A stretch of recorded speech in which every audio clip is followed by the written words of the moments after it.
ఈ మధ్య కేసీఆర్ కుక్కలు రెచ్చిపోతున్నాయని ఫైర్ అయ్యారు కాంగ్రెస్ సీనియర్ నేత అద్దంకి దయాకర్. ఎన్నికల్లో ఓట్లతో బొందపెట్టినా ఇంకా ఆ కుక్కలకు బుద్ధి రాలేదని విమర్శించారు. బీఆర్ఎస్ నేతల అవినీతి బతుకులేంటో ప్రజలందరికీ తెలుసన్నారు. బీఆర్ఎస్ లీడర్లను తెలంగాణ ప్రజలు తన్ని తరిమేస్తారన్నారు. ఓవర్ యాక్షన్ గా మాట్లాడితే ప్రజలే బట్టలిప్పి కొడతారన్నారు. ప్రజలు పండబెట్టి తొక్కినా బుద్ధి రాలేదని ఆగ్రహం వ్యక్తం చేశారు. ఈ మధ్య కేసీఆర్ కుక్కలు ఎగిసెగిసి పడుతున్నాయి. కేటీఆర్ నుంచి మొదలు పెడితే సుమన్ దాన్కా. కొంచెం ఆ గుర్రా నాయన ఎందుకు ఎగిసెగిసి పడతారు? మిమ్మల్ని ప్రజలు చెప్పులు తీసుకొని కొట్టినా ఇంకా మీకు బుద్ధి రాలే, ఇంకా రాదు కూడా. ఎందుకంటే ప్రజల్ని దోచుకునే దొంగలకు పరిపాలన ఏంటి, దానికి సంబంధించిన అంశాల్లో ఏ విధంగా ముందుకు పోవాలనేది కనీస ధర్మం తెలియక మీరు ఇలా రాజకీయంగా చచ్చిపోయింది. ఇక అది పట్టలేక ఒకడేమో 3 నెలలు ఉంటదంటాడు, ఒకడేమో 6 నెలలు ఉంటదంటాడు, ఒకడేమో ఎప్పుడు పోద్దో తెలియదంటాడు.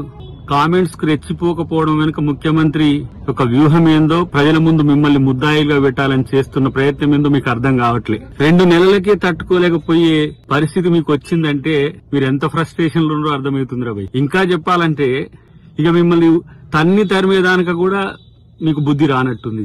ఇలాంటి చిల్లరగాళ్లు ఇలా ఈ రాష్ట్రానికి నాయకులైనరు. ఇలాంటి చిల్లరగాళ్లు ఇలా తెలంగాణను పాలించి నాశనం చేసిండ్రు. ఒక్కొక్కరిని తెలంగాణ నుంచి తరిమి కొట్టే పరిస్థితులు వస్తాయి, గుర్తుపెట్టుకోండి. తస్మాత్ జాగ్రత్త. అసలు మీరు ఎక్కడ్రా లీడర్ నాకు అర్థం కావట్లేదు. ఆ ముసలోని పుణ్యానాడేదో కొట్లాడినట్టు నటిస్తే మీరందరూ వెనక కూర్చొని బిచ్చగాళ్ళ లెక్క అడక్క తిన్న సన్నాసులు మీరు. ఎవడైనా సరే మాట్లాడేటో తలతిక్క సన్నాసిగాళ్ళు. సిగ్గు లజ్జ లేకుండా లక్షల కోట్లు దోంచుకొని ఇంకా మీకు కోపాలు వస్తాయి. ప్రజలు చెప్పులు తీసుకొని తన్నే రోజులు భవిష్యత్తులో ఉన్నాయని తెలియదా మీకు?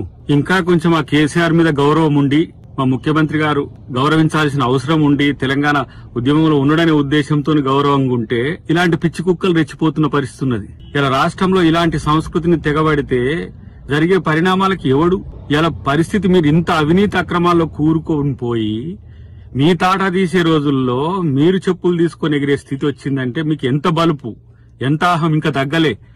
ప్రజలు పండబెట్టి తొక్కినా సరే మీకు ఇంకా బుద్ధి రాలేదని తెలిసిన తర్వాత ఇక మిగతాది కూడా ప్రజలే చూసుకుంటారు.